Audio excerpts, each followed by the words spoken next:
Chapter 532, Real Map. Among the nations of the northern continent, only the Lord of Storms in Lone wielded authority over the sea. Yet, sailors, sea merchants, and adventurers loyal to other deities sought to evade shipwrecks, brutal weather, and the need for specific protection. This led to various compromises and unique circumstances. Certain churches established subsidiary gods, angels, and saints endowed with storm and sea-related powers for followers with corresponding concerns. Take, for instance, the sea god of the Church of the Fool. In some churches, believers were tacitly permitted to hold a partial belief in the Lord of Storms. Other churches turned a blind eye to the folklore beliefs flourishing in ports and islands, allowing the performance of specific rituals without requiring the presence of clergymen. The sea prayer ritual of Port Santa in the Feyenopater Kingdom fell into the latter category. Its folklore was believed to trace back to the Fourth Epoch. This annual event, overseen by the Church of Earth Mother, was modest and confined to this port. It lacked any widespread publicity. In essence, nearly nobody, neither the locals of Port Santa nor the merchants, adventurers, or pirates frequenting the shores of the Fog Sea, was aware of such a sea prayer ritual. After gathering the pertinent details, Lumion made an initial assessment that either Bard or Ultraman, the culprits behind the sea prayer ritual pranks, were likely locals of Port Santa or actively engaged in maritime affairs. Considering that Bard's work, Emperor Rosel's Secret Chronicles, had been specifically handed over to Trier's underground booksellers for publication, Lumion leaned towards the belief that Ultraman had been the instigator of the problems at Port Santa's sea prayer ritual. Despite the fact that Emperor Rosel's Secret Chronicles seemed more suited for sale in Intis, Lumion reasoned that if Bard had a permanent residence in the Feyenopater Kingdom, it would be wiser to publish it under the Feyenopater Kingdom's name before discreetly selling it to Intis. This precaution was to avoid drawing the attention of Intis' secret police. Many Beyonders had underestimated the vigilance of ordinary police officers and investigators, resulting in unwanted attention and arrests by official Beyonders who got wind of the news. Upon learning that Batna and his female companion desired to witness Port Santa's sea prayer ritual, Lumion waved with a grin. "Me too." He stepped back from the window, biding his time until nearly noon to compose a letter detailing his recent encounters and the handling of Berman's legacy. After folding the letter and wrapping it within the folds of the fake treasure map, Lumion summoned Rabbit Chasel once again. The rabbit-like spirit creature still sported its gold-rimmed glasses and a small, blurry half-top hat. Silently observing for a few moments, Lumion then handed over the items destined for Franca and Jenna. "Thank you," he said politely. "That's basic courtesy." "No need to thank me," replied Rabbit Chasel, removing his half-top hat and executing a slight bow. Lumion's lips twitched as he witnessed the mutated rabbit of knowledge disappear from the room. He was worried that this rabbit might unpredictably draw its gun and finish off the sender at any given moment. The next time around, he resolved to caution Jenna against imparting such dangerous knowledge to Rabbit Chasel.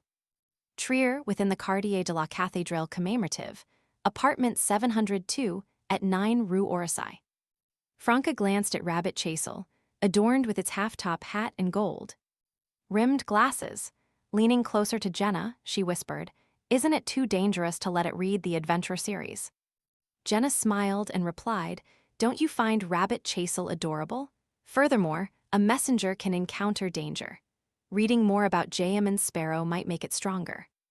Franca had only briefly raised the issue, but shifted her focus to unfolding the fake treasure map and letter, reading it with earnest attention.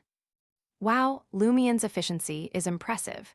He aimed to punish Berman for his sins and managed to complete the hunt in less than 12 hours. The Beyonder characteristics didn't form sealed artifacts with mixed abilities. Instead, they emerged and merged separately. Could it be because Berman no longer harbored madness and paranoia before his death, and his emotions had calmed down? Heh, there's no need to inform Seven so quickly if we encounter similar cases in the future. Lumion might resolve it himself within a day. Everything will return to normal, and world peace will prevail. That way, Seven won't blame me for always causing trouble for him. Franca had previously informed Jenna that the code name of her collaborator among the authorities was Seven. So fast, Demon Warlock isn't weak, Jenna couldn't believe it. That was a criminal with a bounty of 600,000 Veraldor. All the Veraldor she had seen so far added up to less. Lumien's bounty amounted to less than 100,000. Franca pursed her lips and remarked, "Think about his experiences in Trier and the items and abilities he possesses. He's simply a supermodel, all right? If he were to be released, it would be equivalent to a dimensional reduction strike on Beyonders without any special traits. He wouldn't be much inferior to most Sequence 5 Beyonders." Jenna recalled the dangerous situations she had faced alongside Lumien and nodded in agreement. "What do you mean by dimensional reduction strike?" Franca, slightly surprised by Jenna's question, took a moment before explaining. "It's akin to an adult bullying a child or a demigod bullying a low-sequence Beyonder. Furthermore, think about it. A half-mad Beyonder like the Demon Warlock is mentally, psychologically, emotionally, and physically problematic. He was completely countered by Lumien's symphony of hatred. When facing him, all you need to do is be wary of the strange combination of abilities and avoid provoking him into a monster. Lumien has the experience, so he won't be careless." Jenna muttered, "Now that you mention it, why do I feel that killing the Demon Warlock isn't too difficult?" "You can't put it that way.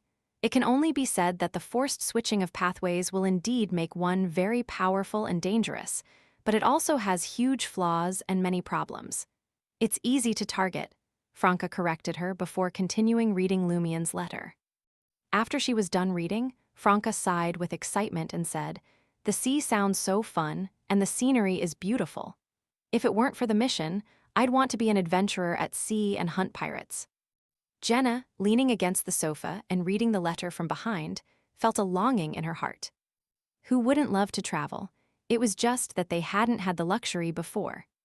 Franca regained her composure and clicked her tongue. "Lumien is truly generous. He actually donated all the bounty and spoils of war to establish a charity fund. Actually, I understand his thoughts. Until now, she had been covertly providing for the family of her body's original owner, until now." As Franca and Jenna conversed, they both performed magic mirror divination. Their answers were unanimous. The map was real. Whether it's Berman or the immortal islander, Harrison, they both admit that a portion of this map is fake. It can't help adventurers reach Resurrection Island, and they might even encounter great danger along the way. What's fake about it? Franca pondered, casting her gaze at the treasure map. On the map, the location marked as Resurrection Island lay deep within the Fog Sea. The westernmost colonial island of the Intis Republic, Aroka, was still quite a distance away. "Can't distinguish the fake parts."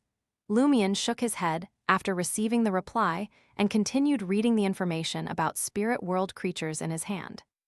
His primary focus was to find any introduction to the ardent evil spirit that Berman had summoned from the depths of death. Lumien flipped through the information until evening, satiating his hunger in his room. Grabbing the golden straw hat he had recently taken a liking to, he descended to the deck and entered the bar. By that time, the Flying Bird had already departed Port Farim.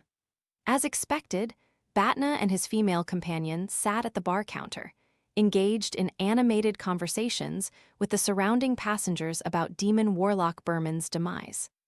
"We don't know which adventurer did it either.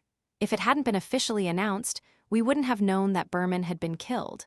No one in Port Farim's adventurer circle knew about it in advance." Batna held the Lanty proof and said excitedly, "To think that such a powerful adventurer remains hidden in Port Farim. Indeed, we can't be arrogant or conceited. Perhaps the tramp sitting by the roadside is a powerful figure." Spotting Lumien pushing his way through, Batna whistled. "You're staying in first class. Are you that rich?" "I'm not considered rich," Lumien replied with a smile as he settled onto a bar stool. "I just feel that accidents can happen at any moment at sea, and I can be killed by pirates at any moment. So, why not try to pamper yourself? What's the point of saving up money when you're dead? Since you're an adventurer, you have to lead a carefree life because who knows if there'll be a tomorrow. Since you're an adventurer, You have to lead a carefree life because who knows if there'll be a tomorrow? The female adventurer beside Batna whispered Lumien's last sentence, seemingly touched. Batna took a sip of the Lanti-proof and chuckled.